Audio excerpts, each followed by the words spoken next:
राधे राधे दोस्तों। तो आज हम लोग पीवाईक्यू सीरीज 6 के लेक्चर 1 का रिवीजन करने वाले। तो आइए शुरू करते हैं। सबसे पहला क्वेश्चन है, अनुच्छेद 131 ए उच्च न्यायालय को केंद्रीय कानूनों की वैधता पर निर्णय लेने का विशेष अधिकार देता है। ये कथन गलत है। दूसरा, इसे 43वें संविधान संशोधन द्वारा निरस्त कर दिया गया था। ये सही है। अनुच्छेद 131 के बारे में हम लोग जान लेते हैं। यह सर्वोच्च न्यायालय को केंद्र राज्यों के बीच या विभिन्न राज्यों के बीच विवादों के सीधे सुनने का मूल अधिकार प्रदान करता है। ये कौन से मामले नहीं देखता है? तो ये संविधान पूर्व मामला और दो राज्यों के बीच जल विवाद के मामले को नहीं देखता है।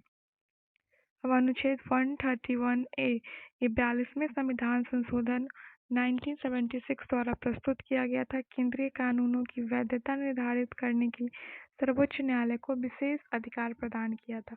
43वें संविधान संशोधन 1977 द्वारा इसे निरस्त कर दिया गया था। संविधान का भाग 5 का अध्याय 4 ये सर्वोच्च न्यायालय से डील करता है। भाग 6 उच्च न्यायालय से डील करता है। अब हम लोग देखते हैं न्यायिक समीक्षा। ये अनुच्छेद 137 में है। ये अमेरिका के संविधान से ग्रहण किया गया था और न्यायिक स्वतंत्रता इसे भी अमेरिका के संविधान से ग्रहण किया गया। एकीकृत न्यायपालिका, इसमें केंद्रीय कानूनों की समीक्षा उच्च न्यायालय भी कर सकते हैं। यह भारतीय संविधान की अनूठी विशेषता है। अनुच्छेद 263 संसद को अंतरराज्यीय परिषद स्थापित करने का अधिकार देता है। ये कथन गलत है। दूसरा, परिषद अंतरराज्यीय विवादों की जांच कर सकता है। ये सही है। इसकी संरचना में प्रधानमंत्री और केंद्रीय मंत्री शामिल होते हैं। ये भी सही है। अनुच्छेद 263 यह राष्ट्रपति को अंतरराज्यीय परिषद स्थापित करने की शक्ति देता है। सरकार या आयोग की सिफारिश पे इसका गठन किया गया था। अंतरराज्यीय परिषद यह एक संवैधानिक निकाय है। केंद्र राज्य या राज्यों के बीच विवाद की जांच करता है, समान हित के विषयों पर चर्चा और समन्वय और सहयोग बढ़ाने की सिफारिशें करता है, जिसका उद्देश्य देश की सहकारी संघवाद को मजबूत करना। सबसे पहले इसका गठन 1990 में किया गया था। यह विवादों की जांच कर सकता है, लेकिन यह बाध्यकारी निर्णय नहीं दे सकता। सर्वोच्च न्यायालय बाध्यकारी निर्णय दे सकता है। अब आते हैं इसके संरचना पे। तो इसका अध्यक्ष प्रधानमंत्री होता है और संघीय सदस्य में 6 कैबिनेट रैंक के मंत्री होते हैं, जिन्हें प्रधानमंत्री द्वारा मनोनीत किया जाता है। और राज्य सदस्यों में विधानसभा वाले सभी राज्यों और केंद्र शासित प्रदेशों के मुख्यमंत्री और विधानसभा के बिना केंद्र शासित प्रदेशों के प्रशासक होते हैं। मुख्य सिफारिशें। अनुच्छेद 256 राष्ट्रपति शासन, इसका उपयोग केवल अंतिम उपाय के रूप में संवैधानिक विफलता के चरम मामलों में ही किया जाता है। एस.आर. बोम्मई राजन मामला, राष्ट्रपति इसमें कहा गया था कि राष्ट्रपति शासन के दुरुपयोग को रोकने की सिफारिश की गई थी और राष्ट्रपति निर्णय न्यायिक समीक्षा के अंतर्गत आता है। राज्यपाल की नियुक्ति और भूमिका। राज्यपाल राज्य के बाहर का कोई व्यक्ति होना चाहिए जो राजनीति में सक्रिय ना हो और राज्य के मुख्यमंत्री से परामर्श करके नियुक्त किया जाना चाहिए। इसका कार्यकाल 5 वर्ष का होता है। अंतरराज्यीय परिषद। अनुच्छेद 263 के तहत एक अस्थायी परिषद की स्थापना की गई, जो केवल एक सलाहकार निकाय के बजाय संवाद के लिए एक मंच के रूप में कार्य करती है। राजकोषीय संघवाद। केंद्र पर निर्भरता कम करने के लिए राज्यों को अधिक वित्तीय संसाधन और स्वायत्तता प्रदान करता है। इसमें निगम कर की शुद्ध आय को राज्यों के साथ साझा करने की सिफारिशें की गई। प्रशासनिक और विधायी संबंध। राष्ट्रीय एकता के लिए एक मजबूत केंद्र का समर्थन किया, लेकिन अत्यधिक केंद्रीकरण के खिलाफ चेतावनी दी। समवर्ती सूची पर कानून बनाते समय केंद्र को राज्यों से परामर्श करना चाहिए। अखिल भारतीय सेवाएं केंद्र राज्यों के बीच बेहतर समन्वय के लिए इन्हें मजबूत किया गया। अब हम कुछ आयोग देख लेते हैं, जैसे पुंछी आयोग, इसका गठन 2007 में किया गया था। मन्नार आयोग, इसका गठन 1969 में किया गया था। ये तमिलनाडु सरकार के द्वारा किया गया था। कुछ क्षेत्रीय परिषद देख लेते हैं। यह एक वैधानिक निकाय होता है। राज्य पुनर्गठन अधिनियम 1956 के द्वारा इसे गठित किया जाता है। तो कितनी क्षेत्रीय परिषद हैं? उत्तरी क्षेत्रीय परिषद, जिसमें हरियाणा, हिमाचल प्रदेश, पंजाब, राजस्थान, दिल्ली, चंडीगढ़, जम्मू कश्मीर आते। मध्य क्षेत्रीय परिषद में छत्तीसगढ़, एमपी, यूपी, उत्तराखंड आते। पूर्वी क्षेत्रीय परिषद बिहार, झारखंड, उड़ीसा, पश्चिम बंगाल, सिक्किम। पश्चिमी क्षेत्रीय परिषद में गोवा, गुजरात, महाराष्ट्र, दादर नगर हवेली, दमन द्वीप आते। दक्षिणी में आंध्र प्रदेश, कर्नाटका, केरल, तमिलनाडु, पांडुचेरी आते हैं। पूर्वोत्तर, इसका गठन 1971 के अधिनियम के तहत किया गया था। इन सभी क्षेत्रीय परिषद के अध्यक्ष गृह मंत्री होते हैं। नेक्स्ट क्वेश्चन पे आते हैं। निम्नलिखित में से कौन सा कथन भारतीय संविधान के अनुच्छेद 269 ए के तहत जीएसटी मतदान तंत्र के सही ढंग से लागू करता है? गलत है। इसमें सही कथन है, जीएसटी परिषद में राज्यों का सामूहिक रूप से केंद्र से दुगना मतभार होता है। तो 279 ए जीएसटी परिषद, यह 2016 में गठित किया गया था 101 में संविधान संशोधन। तो इसकी संरचना, इसमें 33 सदस्य शामिल होते हैं। इसका अध्यक्ष वित्त मंत्री होता है। इसके साथ वित्त राज्य मंत्री शामिल होते हैं और सभी राज्यों के वित्त मंत्री होते हैं। केंद्रीय राजस्व सचिव परिषद के पदेन सचिव के रूप में कार्य करते हैं। अब देख लेते हैं मतदान का आवंटन कैसे है। इसमें केंद्र सरकार का भार 1/3 है।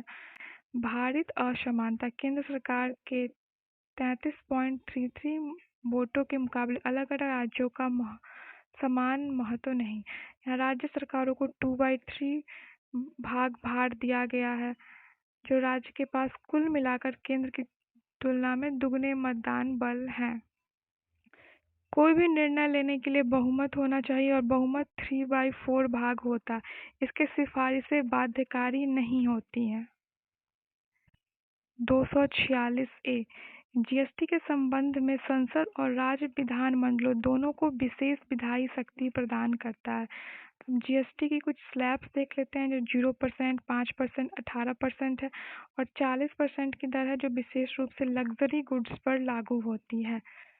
नेक्स्ट क्वेश्चन पे आते हैं। निम्नलिखित में से कौन सा विधेयकों पे राष्ट्रपति या राज्यपाल की स्वीकृति के संबंध में अनुच्छेद 255 के कानूनी निहितार्थ को सही ढंग से दिखाता है? इसका सही ऑप्शन होगा सी। यदि सहमति दे दी गई है तो पूर्व अनुशंसा को छोड़ देने से कानून अमान्य नहीं हो जाता है। इसके बारे में देखते हैं आगे। अनुच्छेद 255 संसद या राज्य विधानमंडलों द्वारा बनाए गए कानूनों की वैधता। पूर्व अनुशंसा के बिना किए गए कार्यों की वैधता। इसके लिए सामान्य नियम है कि किसी विधेयक को राष्ट्रपति या राज्यपाल की पूर्व अनुशंसा या स्वीकृति के अभाव मात्र से अमान्य नहीं माना जाएगा। सुरक्षित शर्तें, अंतिम सहमति प्राप्त। इसके दो कंडीशन हो सकते हैं। यदि राज्यपाल की सिफारिश की आवश्यकता है, अंत में राज्यपाल द्वारा स्वीकृति प्रदान कर दिया गया तो कानून बरकरार और वैध रहे। उसी प्रकार यदि राष्ट्रपति की सिफारिश या स्वीकृति की आवश्यकता और अंततः राष्ट्रपति ने स्वीकार कर लिया, तब भी कानून वैध माना जाएगा। नेक्स्ट क्वेश्चन, कौन सा अनुच्छेद राष्ट्रीय आपातकाल के दौरान संसद को राज्य सूची के किसी विषय पर कानून बनाने की अनुमति देता है? अनुच्छेद 250। अनुसूची 7, इसमें संघ सूची, राज्य सूची और समवर्ती सूची दी गई। संघ सूची में केंद्र कानून बनाता है, राज्य सूची में राज्य कानून बनाता है और समवर्ती सूची में दोनों कानून बना सकते हैं। संघ राज्य सूची के विषयों पे कानून बना सकते हैं। ऐसे 5 आर्टिकल्स हैं, तो जानते हैं उनको। अनुच्छेद 249 राज्यसभा के विशेष बहुमत से पारित किया जाता है। ये अधिकतम 1 साल के लिए प्रभावी होता है। अनुच्छेद 250 यह आपातकाल की स्थिति में केंद्र द्वारा कानून बनाया जाता है और ये 6 महीने के लिए वैध होता है। अनुच्छेद 252, 2 या 2 से अधिक राज्यों के लिए उनकी सहमति से केंद्र द्वारा कानून बनाया जाता है। अनुच्छेद 253, यह अंतर्राष्ट्रीय संधि या समझौते को लागू करने के संबंध में है। और अनुच्छेद 356, ये राष्ट्रपति शासन के दौरान केंद्र राज्य के विषयों पे कानून बनाता है। अब कुछ अन्य आर्टिकल्स देख लेते हैं, जैसे अनुच्छेद 256, यह राज्यों को संसद द्वारा बनाए गए कानूनों का अनुपालन सुनिश्चित करना होगा। अनुच्छेद 254, कानूनों के बीच असंगति, इसमें केंद्रीय कानून राज्य कानून पर प्रभावी होगा। अनुच्छेद 252, आपातकाल की घोषणा, राष्ट्रीय आपातकाल की घोषणा की जा सकती है, इसमें यह बताया गया है। एक प्रतिकूलता का सिद्धांत, यह तब उत्पन्न होता है जब संघ और राज्य द्वारा समवर्ती सूची के एक ही विषय पर कानून असंगत या संघर्ष में होते हैं।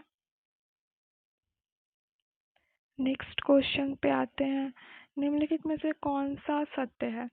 कथन 1 है कि 1793 के अधिनियम ने किसी भी प्रकार के कानूनी सुधार लाए बिना व्यक्तिगत शासन की परंपरा का अनुसरण किया। यह कथन गलत है। यहाँ हम लोग देखते हैं, यहाँ पे लिखा है किसी भी प्रकार के। ऐसे एक्सट्रीम कीवर्ड जब हो जाते हैं तो ये क्वेश्चन में हम लोग ऐसे डाउट कर सकते हैं कि मे बी ये गलत हो। दूसरा कथन है कि न्यायाधीशों को शासक के व्यक्तिगत निर्णय पर निर्भर रहने के बजाय कानून की व्याख्या करने का कार्य सौंपा गया, तो ये कथन सही है। 1793 का चार्टर अधिनियम, इसे कॉर्नवालिस कोड भी कहा जाता है। इसकी मुख्य बातें देख लेते हैं। न्यायाधीशों की भूमिका को कानून के अनुसार निर्णय लेने तक सीमित करने पर जोर दिया गया, न कि शासकों के व्यक्तिगत आदेश पर। इसमें राजस्व और न्यायिक कार्यों का पृथक्करण किया गया। कंपनी के शासक को अगले 20 वर्षों के लिए बढ़ा दिया गया। गवर्नर जनरल को मद्रास और बॉम्बे पर अधिकार दे दिया गया। गवर्नर जनरल को अपनी परिषद पर वीटो का अधिकार प्रदान कर दिया गया। कंपनी के अधिकारियों का वेतन भारत सरकार के राजस्व से जाएगा। भारत में धर्म के पलायन का पहला संकेत था। अब हम लोग कॉर्नवालिस के बारे में थोड़ा जान लेते हैं। चार्ल्स कॉर्नवालिस, जो 1746 से 1793 तक गवर्नर जनरल रहा, यह भारत में प्रशासनिक सुधारों के लिए प्रसिद्ध है। इसने अस्थायी बंदोबस्ती लागू की थी 1793 में बिहार, बंगाल और उड़ीसा। नेक्स्ट क्वेश्चन पे आते हैं, भारतीय साक्ष्य अधिनियम इलेक्ट्रॉनिक अभिलेखों को प्राथमिक साक्ष्य मानते हैं। ये कथन सही है। इसका कारण है दिया है, धारा 6 में कहा गया है कि इलेक्ट्रॉनिक अभिलेख द्वितीयक होते हैं जब तक कि उनके साथ मुद्रित प्रमाण पत्र न हो। ये कारण गलत है। अब इलेक्ट्रॉनिक अभिलेख, यह इसे प्राथमिक साक्ष्य के रूप में मान्यता दी गई है। भारतीय साक्ष्य अधिनियम 1872, जिसको संशोधित करके भारतीय साक्ष्य अधिनियम 2023 लाया गया है। इसमें था अदालत की में साक्ष्य के नियम और उनकी स्वीकृति को निर्धारित करने वाले प्राथमिक कानून। इसमें भारतीय साक्ष्य अधिनियम 2023 में डिजिटल साक्ष्य को मान्यता दी गई। तकनीक उपयोग पर जोर दिया गया। पुराने प्रावधानों का सरलीकरण किया गया और आधुनिक और डिजिटल न्याय व्यवस्था लागू की गई। नेक्स्ट क्वेश्चन पे आते हैं, अनुच्छेद 258A के तहत राज्यों को क्या शक्ति प्रदान की गई है? इसमें राज्य सरकार संघ की सहमति से अपने अधिकारियों को संघ के कार्य सौंप सकते हैं।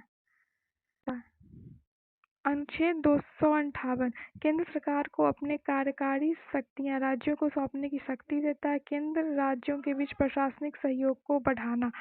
अनुच्छेद 258A, इसमें राज्यों को अपनी शक्ति केंद्र को सौंपने का अधिकार देता है। 7वें संविधान संशोधन 1956 के द्वारा इसको जोड़ा गया था। नेक्स्ट क्वेश्चन, सही कथनों पर विचार करें।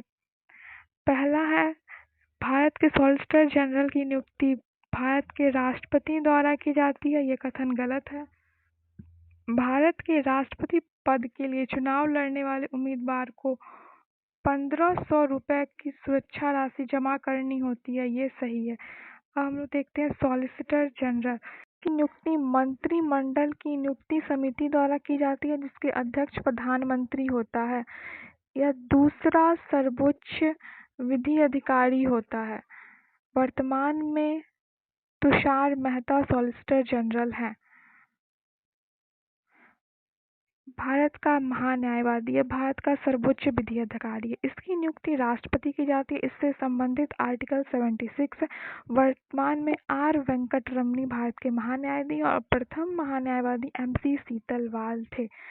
अब हम लोग आर्टिकल 76 को देख लेते हैं। आर्टिकल 76(1) यह राष्ट्रपति द्वारा महान्यायवादी की नियुक्ति से संबंधित है। सर्वोच्च न्यायालय का न्यायाधीश बनने की योग्यता होनी चाहिए। अनुच्छेद 76(b) इसमें कर्तव्य दिए गए हैं। कानूनी मामले में भारत सरकार को सलाह देगा। अनुच्छेद 76(3) यह महान्यायवादी को भारत के क्षेत्र के भीतर सभी न्यायालयों में सुनवाई करने का अधिकार देता है। और 4 राष्ट्रपति के प्रसाद पर्यंत पद धारण करेगा, ऐसा कहा गया है। महाधिवक्ता के बारे में जान लेते हैं। राज्य के सर्वोच्च विधि अधिकारी हैं। इनसे संबंधित अनुच्छेद 165 है। राष्ट्रपति चुनाव, इसके लिए 50 प्रस्तावक और 50 अनुमोदक आवश्यक है और जमानत राशि जो चुनाव हारने के बाद जब्त हो जाती है। नेक्स्ट क्वेश्चन, जीएसटी परिषद जीएसटी दरों पर बाध्यकारी सिफारिशें करती है, ये कथन गलत है। अनुच्छेद 246(a) राज्यों को वस्तुओं और सेवाओं की अंतर्राज्यीय आपूर्ति पर कानून बनाने की अनुमति देता है, यह सही है। अनुच्छेद 246(a) यह जीएसटी के संबंध में संसद और राज्यों के विधानमंडलों दोनों को विशेष विधायी शक्तियां प्रदान करता है। अनुच्छेद 246 में संघ और राज्यों के बीच शक्तियों का विभाजन दिया गया है। नेक्स्ट क्वेश्चन, भारतीय न्यायिक सुरक्षा संहिता की कौन सी धारा तलाशी और जब्ती कार्यों की वीडियो रिकॉर्डिंग अनिवार्य करती है? धारा 105। धारा 50 इसमें गिरफ्तारी की प्रक्रिया दी गई है। इसमें गिरफ्तारी की सूचना व्यक्ति को दी जाएगी। धारा 62 यह समन का अधिकार देती है। और धारा 105 यह खोज एवं जब्ती, तलाशी और जब्ती के वीडियो रिकॉर्डिंग इसके बारे में बताती है। धारा 176 यह मजिस्ट्रेट द्वारा पूछताछ जिसमें मृत्यु, गुमशुदगी आदि के मामले में जांच के बारे में है। अनुच्छेद 22 कुछ मामलों में गिरफ्तारी और नजरबंदी के विरुद्ध संरक्षण, इसके कुछ मेन पॉइंट है। सूचित किए जाने का अधिकार, कानूनी व्यवसाय द्वारा बचाए जाने का अधिकार, 24 घंटे के भीतर मजिस्ट्रेट के समक्ष पेश किए जाने का अधिकार, 24 घंटे बाद रिहा किए जाने का अधिकार, जब तक मजिस्ट्रेट हिरासत में रखने की अधिकृति ना दे। अंतर्राज्यीय व्यापार पर कर अनुच्छेद डैश द्वारा प्रतिबंधित है जब तक कि संसद अन्यथा प्रावधान न कर दे। 286 यह काराधन पर प्रतिबंध, अंतर्राष्ट्रीय व्यापार पर कर पर प्रतिबंध लगाता है। अनुच्छेद 269 ये केंद्र द्वारा लगाए गए कर। 40 व्यवसायों पर कर। अनुच्छेद 294 ये संपत्ति पर कर इसमें दिए गए हैं। निम्नलिखित कथनों में विचार करें। प्रधानमंत्री और मुख्यमंत्री दोनों ही अपने अपने सदन को भंग करने का सलाह दे सकते हैं। संविधान के अनुच्छेद 356 के तहत राष्ट्रपति शासन की सिफारिश केवल प्रधानमंत्री ही कर सकते। इसमें केवल पहला कथन सही है। निम्न सदन, केंद्र में लोकसभा होता है और राज्य में विधानसभा होता है। उच्च सदन, ये केंद्र में राज्यसभा होता है और राज्यों में विधान परिषद होता है। अनुच्छेद 74 यह मंत्रिपरिषद राष्ट्रपति को सहायता और सलाह देगी। 42वें संविधान संशोधन सलाह को राष्ट्रपति पर बाध्यकारी बना दिया और 44वें संविधान संशोधन ने राष्ट्रपति, इसमें कहा गया था कि राष्ट्रपति मंत्रिपरिषद की सलाह पर पुनर्विचार करने का अनुरोध कर सकता है। हालांकि पुनर्विचार के बाद राष्ट्रपति को अंततः दी गई सलाह के अनुसार कार्य करना होगा। अनुच्छेद 163 यह मंत्रिपरिषद के राज्यपाल को सलाह और सहायता देने के बारे में है। यह मंत्रिपरिषद की सलाह राज्यपाल पर बाध्यकारी नहीं होगी। यहाँ हम लोग कथन 2 को देख लेते हैं। इसमें कहा गया था कि संविधान के अनुच्छेद 256 के तहत राष्ट्रपति शासन की सिफारिश प्रधानमंत्री कर सकता है, लेकिन यहाँ पे राज्यपाल होगा। अनुच्छेद 256 इसमें राष्ट्रपति शासन के बारे में दिया गया है। ये राज्य आपातकाल और संवैधानिक आपातकाल के दौरान लागू होता है। सबसे पहली बार 1951 में पंजाब में लागू किया गया था और सर्वाधिक बार मणिपुर में लागू किया गया है 11 बार। उत्तर प्रदेश में यह 10 बार लागू किया जा चुका है। अनुच्छेद 355 यह बाह्य आक्रमण से प्रत्येक राज्य की रक्षा करना केंद्र का कर्तव्य ऐसा बताता है। अनुच्छेद 365 ये राष्ट्रपति को उस स्थिति में कुछ कार्रवाई करने का अधिकार देता है जब कोई राज्य सरकार केंद्र के नियमों निर्देशों का पालन नहीं करती है।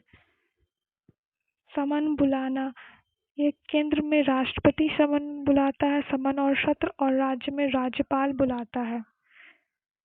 संसदीय सत्र 3 प्रकार के सत्र होते हैं: बजट सत्र, मानसून सत्र और शीतकालीन सत्र। और 2 सत्रों के बीच अधिकतम अंतराल 6 महीने से ज़्यादा नहीं हो सकता, मतलब साल में न्यूनतम 2 सत्र बुलाने पड़ेंगे। सत्रावसान सत्र का समापन ये राष्ट्रपति के द्वारा किया जाता है। विघटन वर्तमान लोकसभा सत्र का औपचारिक समाप्ति राष्ट्रपति द्वारा किया जाता है। स्थगन यह सत्र के भीतर अस्थायी विराम होता है जिसे पीठासीन अधिकारी द्वारा किया जाता है। राज्यसभा एक अस्थायी सदन है। अनिश्चित काल के लिए स्थगन अगले सत्र की तारीख तय किए बिना सत्र की बैठक समाप्त करने को अनिश्चित काल का स्थगन कहते हैं। सत्रावसान से ठीक पहले पीठासीन अधिकारी द्वारा किया जाता है। अनुच्छेद 100 इसमें सदनों में मतदान और गणापूर्ति के बारे में दिया गया है। भारतीय नागरिक सुरक्षा संहिता किस पोर्टल के माध्यम से एफआईआर तक पहुंच सुनिश्चित करती है? CCTNS यह अपराध और अपराधी ट्रैकिंग नेटवर्क सिस्टम है। इसकी शुरुआत 2009 से शुरू हुई थी 26/11 हमले के बाद। यह राष्ट्रपति ई-गवर्नेंस के अंतर्गत आता है। नेक्स्ट क्वेश्चन है, भारतीय संविधान का अनुच्छेद 268 मुख्यतः किससे संबंधित है? इसका होगा स्टाम्प शुल्क संघ द्वारा लगाया जाता है लेकिन राज्यों द्वारा वसूला जाता है। तो स्टाम्प शुल्क या प्रॉपर्टी के स्वामित्व के स्थानांतरण पर लगाया गया शुल्क। अनुच्छेद 269 संघ द्वारा लगाए और वसूले गए कर लेकिन राज्यों को सौंपे गए कर। केंद्र राज्य संबंध केंद्र राज्य के बीच 3 प्रकार के संबंध होते हैं: विधायी संबंध, प्रशासनिक संबंध और वित्तीय संबंध। विधायी संबंध से संबंधित आर्टिकल है 245 से 255। प्रशासनिक संबंध से संबंधित आर्टिकल है 256 से 263। और वित्तीय संबंध जो भाग 12 में है इसका अनुच्छेद है 268 से 293। निम्नलिखित में से कौन सा कथन विशेष श्रेणी राज्य के दर्जे के कानूनी और संस्थागत आधार का सटीक वर्णन करता है? इसका उत्तर है इसका उल्लेख संविधान में नहीं है और इसे राष्ट्रीय विकास परिषद द्वारा प्रदान किया गया है। अनुच्छेद 275 यह संघ द्वारा कुछ राज्यों को दिए गए अनुदान के बारे में भारत की समेकित निधि से ये दिया जाता है। राष्ट्रीय विकास परिषद इसके अध्यक्ष प्रधानमंत्री होते हैं। इसका गठन 1952 में अगस्त 6 को किया गया था। यह गैर संवैधानिक सलाहकार निकाय है। वित्त आयोग का अनुच्छेद 280 है। यह अर्ध न्यायिक निकाय है। इसकी संरचना में अध्यक्ष प्लस 4 सदस्य होते हैं जो प्रत्येक 5 वर्ष में राष्ट्रपति द्वारा गठित किया जाता है। सार्वजनिक मामलों के अनुभवी लोग होते हैं। प्रथम वित्त आयोग यह 1951 में बनाया गया था। KC न्योगी इसके अध्यक्ष थे। 16वां वित्त आयोग जो वर्तमान में है अरविंद पनगडिया इसके अध्यक्ष है। 14वां वित्त आयोग VI रेड्डी इसके अध्यक्ष है। 15वें वित्त आयोग के NK सिंह अध्यक्ष थे। नेक्स्ट क्वेश्चन है, सत्य कथन पर विचार करें। राज्यसभा की स्वीकृति से संसद अखिल भारतीय सेवाओं का गठन कर सकती है। ये कथन सही है। दूसरा है, अनुच्छेद 312 में सुरक्षा सेवाओं को अखिल भारतीय सेवाओं के भाग के रूप में उल्लेख किया गया है। ये कथन गलत है। अनुच्छेद 312 ये अखिल भारतीय सेवाओं के बारे में बताता है। 3 अखिल भारतीय सेवाएं हैं। पहला भारतीय प्रशासनिक सेवा, दूसरा भारतीय पुलिस सेवा और तीसरा है भारतीय वन सेवा। अखिल भारतीय सेवाओं का सृजन, इसका सृजन राज्यसभा में उपस्थित और मतदान करने वाले सदस्यों के 2/3 बहुमत से किया जाता है।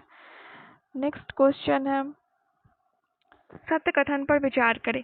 अनुच्छेद 262 संसद को नदी विवाद के लिए न्यायाधिकरण स्थापित करने का अधिकार देता है। बिल्कुल सही है। ऐसे विवादों को सर्वोच्च न्यायालय की अपीलीय क्षेत्राधिकार प्राप्त है। ये गलत है। अंतर्राज्यीय नदी विवाद का समाधान, संविधान के अनुच्छेद 262 के तहत भारतीय नदी जल विवादों के समाधान के लिए एक अद्वितीय न्यायिक ढांचा अपनाता है। इस प्रक्रिया के तहत विवादों को मानक अदालतों से हटाकर संसद द्वारा गठित तटस्थ न्यायाधिकरण में भेज दिया जाता है। इसके अंतर्गत संवैधानिक जनादेश, संसदीय कार्रवाई, न्यायाधिकरणों का गठन, क्षेत्राधिकार का अपवर्जन, अपीलीय क्षेत्राधिकार पर रोक और सीमित कानूनी उपाय शामिल हैं। अंतर्राज्यीय नदी जल विवाद अधिनियम 1956 को इस शक्ति का उपयोग करने के लिए अधिनियमित किया गया है। अब कुछ आर्टिकल्स देख लेते हैं जो सर्वोच्च न्यायालय से संबंधित हैं। अनुच्छेद 131 ये सर्वोच्च न्यायालय के मूल क्षेत्राधिकार दिया गया है। अनुच्छेद 132 ये सर्वोच्च न्यायालय का अपीलीय क्षेत्राधिकार है जो कि संवैधानिक मामले से संबंधित है। अनुच्छेद 133 इसमें भी सर्वोच्च न्यायालय का अपीलीय क्षेत्राधिकार है जो दीवानी मामले से संबंधित है। अनुच्छेद 134 इसमें सर्वोच्च न्यायालय का अपीलीय क्षेत्राधिकार है जो आपराधिक मामले से संबंधित है। अनुच्छेद 135 ये संघीय न्यायालय की शक्तियां दी गई है। अनुच्छेद 136 इसमें अपील के लिए विशेष अनुमति के बारे में बताया गया। अनुच्छेद 137 या निर्णयों की समीक्षा के बारे में और अनुच्छेद 142 यह सर्वोच्च न्यायालय के पूर्ण न्याय के लिए कोई भी आदेश पारित कर सकता है। गैस त्रासदी 1994 इसमें यूनियन कार्बाइड कारखाने से मिथाइल आइसोसाइनाइड गैस का रिसाव हुआ था। इसमें सुप्रीम कोर्ट ने आर्टिकल 142 का उपयोग करके कहा था कि पीड़ितों को केंद्र सरकार द्वारा मुआवजा दिया जाना चाहिए। नेक्स्ट क्वेश्चन है, सत्य कथन पर विचार करें। भारतीय संघवाद केंद्र की ओर झुका है। ये सही है। संविधान में संघीय शब्द का स्पष्ट रूप से प्रयोग किया गया है। ये कथन गलत है। अनुच्छेद 1 यह संघ और राज्य क्षेत्र के बारे में बताता है। इसमें संघ बनाने वाली इकाइयों के मध्य कोई समझौता नहीं है और इन्हें संघ से अलग होने का अधिकार नहीं है, ऐसा अंबेडकर ने कहा था। संघवाद, भारत में 3 स्तरीय सरकार है, केंद्र सरकार, राज्य सरकार और स्थानीय निकाय। भारत में एकात्मक प्रकृति के साथ संघवाद की व्यवस्था है। मजबूत केंद्र के साथ संघवाद की व्यवस्था है जो कनाडा से ग्रहण किया गया था। कनाडा से हम लोग क्या क्या ग्रहण किए थे? तो राज्यपालों की नियुक्ति, केंद्र में निहित अवशिष्ट शक्तियां, सर्वोच्च न्यायालय का सलाहकार क्षेत्राधिकार और संविधान की अर्ध संघीय प्रकृति। हम लोग देखते हैं संघीय विशेषताएं। भारत की संघीय विशेषताएं हैं कि यहाँ लिखित संविधान है, संविधान की सर्वोच्चता है, संविधान की कठोरता है, न्यायपालिका की स्वतंत्रता, द्विसदनवाद और दोहरी सरकार। एकात्मक विशेषता है जिसमें एकल संविधान, एकल नागरिकता, एकीकृत न्यायपालिका, अखिल भारतीय सेवाएं, आपातकालीन प्रावधान और केंद्र द्वारा राज्यपालों की नियुक्ति। भारतीय संघवाद पे कुछ टिप्पणियां की गई थी जिन्हें देखते हैं। अर्ध संघवादी केसी वेयरे ने कहा था। सहकारी संघवादी गैनविल ऑस्टिन द्वारा कहा गया था। सौदेबाजी संघवाद मॉरिस जोन्स के द्वारा कहा गया था और केंद्रीकरण की प्रकृति वाला संघवादी आइवर जेनिंग्स द्वारा कहा गया था। नेक्स्ट क्वेश्चन, भारतीय नागरिक सुरक्षा संहिता के तहत कानूनी मामलों में डिफ़ॉल्ट जमानत की अवधि कितनी है? तो ये 60 दिन है 10 साल से कम जेल की सजा के केस में, और जघन्य अपराध जो 10 साल से अधिक की जेल की सजा है उसके केस में 90 दिन। भारतीय नागरिक सुरक्षा संहिता 2023 यह दंड प्रक्रिया संहिता 1973 के स्थान पर लागू किया गया है। इसकी मुख्य विशेषताएं: प्रतिक्रियात्मक कानून, उद्देश्य है त्वरित न्याय और पारदर्शिता, कुल अध्याय 37 है और इसके लागू करने की तिथि 1 जुलाई 2024 है। 1773 के रेगुलेटिंग एक्ट ने मुख्य रूप से कंपनी के प्रशासन में किन दो अलग-अलग क्षेत्रों में परिवर्तन पेश किए?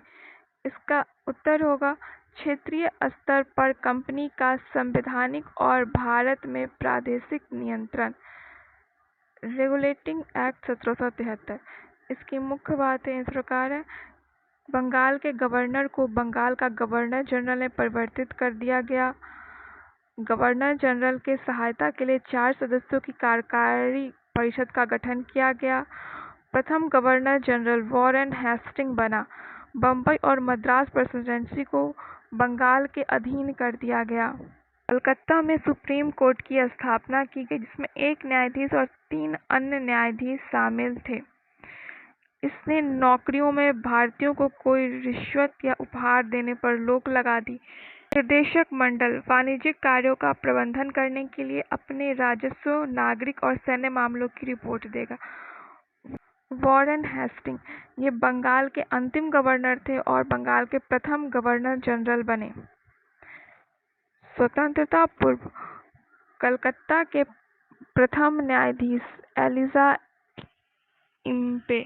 स्वतंत्रता पश्चात भारत के प्रथम न्यायाधीश थे न्यायमूर्ति हरिलाल कन्या। नेक्स्ट क्वेश्चन पे आते हैं, समानता का अधिकार। अनुच्छेद 14 पर एक सीमा के रूप में उचित वर्गीकरण की अवधारणा किस मामले में स्थापित की गई थी? ये था पश्चिम बंगाल बनाम अनवर अली सरकार। कुछ और मामले देख लेते हैं, जैसे केशवानंद भारती बनाम केरल सरकार। इसमें बुनियादी संरचना का सिद्धांत दिया गया था। इसमें कहा गया था कि संसद संविधान में संशोधन कर सकती, लेकिन मूल संरचना को नष्ट नहीं कर सकती। दूसरा, पश्चिम बंगाल सरकार वर्सेस अनवर अली सरकार, ये 1952 में हुआ था। इसमें कानून के समक्ष समानता के बारे में बताया गया था कि मनमानी वर्गीकरण अनुच्छेद 14 का उल्लंघन करता है। मेनका गांधी वर्सेस भारत संघ, यह 1978 में हुआ था। इसमें उचित प्रक्रिया अनुच्छेद 21 के बारे में है। यह जीवित व्यक्तिगत स्वतंत्रता के अधिकार को विस्तारित दायरा प्रदान करता है। गोलकनाथ बनाम पंजाब सरकार और अन्य मामला, यह मौलिक अधिकार संरक्षण के बारे में है। यह संसद मौलिक अधिकारों में संशोधन नहीं कर सकती, लेकिन बाद में ऐसा दिया गया कि संशोधन कर सकती है। 24वां संशोधन 1971, यह संसद इसमें कहा गया संसद मौलिक अधिकारों को संशोधित कर सकती है। 25वां संशोधन 1971, इसमें अनुच्छेद 31C जोड़ा गया था। बी या सी में निहित निर्देशक सिद्धांत को प्रभावी बनाने के लिए बनाए गए कोई भी कानून अनुच्छेद 14, 19 और 31 के तहत गारंटीकृत अधिकारों के उल्लंघन के अधिकार चुनौती नहीं दी जा सकती है, ऐसा इस अधिनियम में कहा गया था। नेक्स्ट है मिनर्वा मिल मामला। भारत का संविधान मौलिक अधिकारों और राज्य के नीति निर्देशक सिद्धांतों के बीच संतुलन के आधार पर स्थापित है। 26वां संशोधन 1971, यह रियासतों के पूर्व शासकों को दिए गए निजी अनुदानों विशेष अधिकारों को पूर्णतः समाप्त कर दिया। अनुच्छेद 14, इसमें कानून के समक्ष समानता और कानूनों का समान संरक्षण दिया गया है। कानून के समक्ष समानता ये ब्रिटिश से लिया गया है। यह नकारात्मक अवधारणा है। इसमें कानून की नज़र में सभी के साथ समान व्यवहार किया जाता है। और कानूनों का समान संरक्षण, यह अमेरिका से ली गई अवधारणा है। यह एक सकारात्मक अवधारणा है। इसमें कानून के तहत समान के साथ एक जैसा व्यवहार होता है। कुछ अन्य मामले देख लेते हैं, जैसे एस.के. गोपालन मामला जो 1950 में हुआ था। इसमें भारत के सर्वोच्च न्यायालय ने अनुच्छेद 21 के बारे में संकीर्ण दृष्टिकोण अपनाया और फैसला सुनाया कि कानून की उचित प्रक्रिया की गारंटी नहीं देता। एम.डी. जबलपुर मामला, आपातकाल के दौरान भी जीवन और व्यक्तिगत स्वतंत्रता का अधिकार निलंबित नहीं किया जा सकता। मेनका गांधी मामला, यह सुप्रीम कोर्ट ने गोपालन मामले के फैसले को पलट दिया, अनुच्छेद 21 पर व्यापक रुख अपनाया और कानून की उचित प्रक्रिया की शुरुआत की। नेक्स्ट क्वेश्चन, संसद में वह प्रथा जिसमें अनुदानों की मांग पर चर्चा के लिए समय सीमा बीत जाने के बाद मतदान कराया जाता है, इसे क्या कहा जाता है? तो इसे गिलोटिन कहते हैं। कटौती प्रस्ताव अनुदानों की मांग पर मतदान के दौरान पेश किए जाते हैं। यह 3 प्रकार के होते हैं। नीतिगत कटौती, जिसमें सरकार की नीतियों की आलोचना करने के लिए राशि को काटकर 1 रुपये कर दिया जाता है।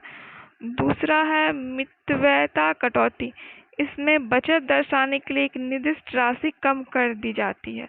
तीसरा है सांकेतिक कटौती, यह एक विशिष्ट शिकायत दर्ज करने के लिए 100 रुपये कम करना है। अनुच्छेद 114, इसमें विनियोग विधेयक के बारे में है। आदेश के बिंदु, सदन के नियमों प्रक्रियाओं का पालन न होने पर यह मुद्दा उठाया जाता है। किसी भी प्रकार की चर्चा की अनुमति नहीं होती है।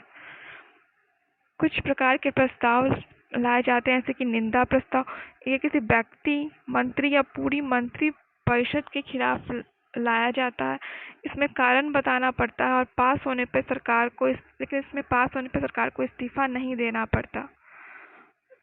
दूसरा है अविश्वास प्रस्ताव, यह पूरी मंत्रिमंडल के खिलाफ लाया जाता है। इसके पारित होने पर सरकार को इस्तीफा देना पड़ता है। नेक्स्ट क्वेश्चन, प्रथम विश्व युद्ध के दौरान भारत रक्षा अधिनियम 1915 ने कार्यपालिका को डैश प्रदान करने का अधिकार दिया। यह निवारण निरोध को मंजूरी दी। इसी वक्त गदर पार्टी की स्थापना हुई थी 1913 में। कोमाटा मारू कांड हुआ था 1914 में। रॉलेट एक्ट आया था 1919 में। प्रथम विश्व युद्ध चला था 1914 से 1918 तक। अनुच्छेद 22, यह कुछ मामलों में गिरफ्तारी और नजरबंदी के विरुद्ध संरक्षण देता है। दंडात्मक निरोध, अपराध किए जाने के बाद होता है। निवारण निरोध, यह भविष्य में संभावित अपराध रोकने के लिए एक निरोध 3 महीने से अधिक नहीं हो सकता, जब तक कि उच्च न्यायालय के न्यायाधीशों द्वारा सलाहकार बोर्ड की मंजूरी न दे दे। प्रत्यायोजित कानून प्रशासनिक अधिकारियों द्वारा बनाया जाता है, ये कथन सही है। दूसरा, इसे न्यायालय में चुनौती नहीं दी जा सकती, ये कथन गलत है। सरकार के अंग, विधायिका जो कानून बनाता है, कार्यपालिका जो कानून को लागू करता है और न्यायपालिका जो समीक्षा कर सकता है। भारत में शक्तियों का पृथक्करण का सिद्धांत है, लेकिन यहाँ शक्तियों का सख्त पृथक्करण नहीं है, जैसा कि यूएसए में है। नेक्स्ट क्वेश्चन हमारा है, कथन और उसके कारक। पुलिस अधिकारी को दिया गया इकबालिया बयान न्यायालय में स्वीकार्य नहीं है। दूसरा सा कारण है कि भारतीय साक्ष्य अधिनियम की धारा 23 इकबालिया बयान में स्वैच्छिकता के सिद्धांत को बरकरार रखती। ये कथन सही है और कारक इसकी सही व्याख्या करता है। तो इस तरह से हमारा आज का रिवीजन कंप्लीट होता है। आप सबको ये लेक्चर कैसा लगा कमेंट सेक्शन में ज़रूर बताएं और हमारे साथ जुड़े रहें इसी तरह आगे रिवीजन सेशंस के लिए। वीडियो पसंद आया तो लाइक, शेयर और सब्सक्राइब करें। Thank you.